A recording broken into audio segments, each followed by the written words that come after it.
না, পুলিশ দেখছে না, প্রশাসন দেখছে না, ভিডিও দেখছে না, সরকার দেখছে না। অথচ এরা যদি মিলে না থাকে তো কারো বাবার দম নেই পশ্চিমবঙ্গের গাছ, পাথর, নদী, বালি এগুলোকে লুট করে নেয়। দান দিচ্ছে কে গো? গায়ের গরিব মানুষ। কোথায় আপনি এই পাড়ে এসে এখন এসএসসি বলবেন? আমরা এই যে বন্যাটার বিষয়ে কোনো সতর্কতা পাইলাম না আগে, এই খবরে কিছু আমরা ওইটাই বলছি যে 3 দিন আগে যে সতর্ক করে দেওয়া, যদি এই ধরনের কোনো বিপদের সম্ভাবনা থাকে তাহলে যে গ্রামগুলো, যে এলাকাগুলো ক্ষতিগ্রস্ত হতে পারে সেখানকার মানুষগুলোকে অন্য জায়গায় শিফট করা, কোনো কিছুরই ব্যবস্থা নেই। কেন থাকছে না? আপনি ট্যাক্সের টাকা দিতে কি কমতি করছেন? করছেন না তো। কি পণ্যতে কি করছেন? করছেন না। ট্যাক্সের টাকা তো পাই গন্ডা সরকার বুঝে নিচ্ছে। ভোটে তো সরকার একদম পুরো পাই পয়সা গন্ডা সব বুঝে নিচ্ছে। আমরা খাচ্ছি বলে তো রাজ্যটা আছে, গরিব মানুষ খাচ্ছে বলে তো আছে। এই ধানগুলো না হলে পশ্চিমবঙ্গের লোকজন, বউ বেটা বাচ্চারা খেতে পাবে?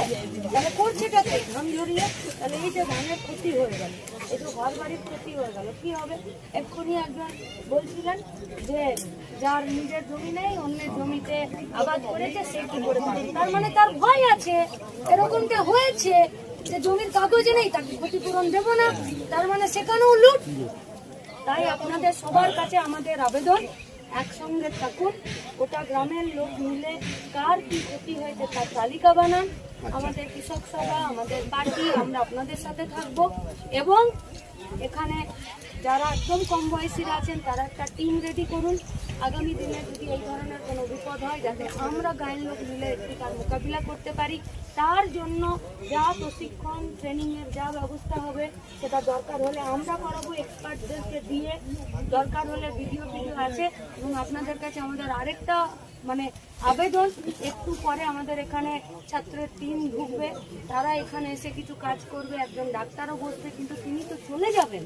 তাহলে এখানকার যে সাব সেন্টারটা আছে সেই সাব সেন্টারে আপনারা গোটা গায়ের লোক মিলে যান এবং গিয়ে স্পষ্ট করে বলুন যে বন্যা হয়েছে, মানুষ জল গিলেছে, লোকের বাড়িতে জল ঢুকে গেছে, বর্ষার সময় রোগ হয়ে যেতে পারে, দুদিন খাবার জল ছিল না, তাহলে 1 মাস এখানে আপনি ডাক্তার বসান।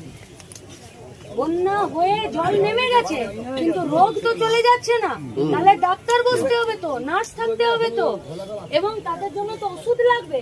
তাহলে এইগুলো তো সবটা ওনারা উপর থেকে যা চাপ দেওয়া, CMOH, BMOH, মেডিকেল অফিসার, দপ্তরে যেখানে যা চিঠি চাপাটি করা, ডেপুটেশন দেওয়া, দিয়ে কথা বলা, সেগুলো আমরা করবো, কিন্তু গায়ের লোক এক কাটটা থাকুন।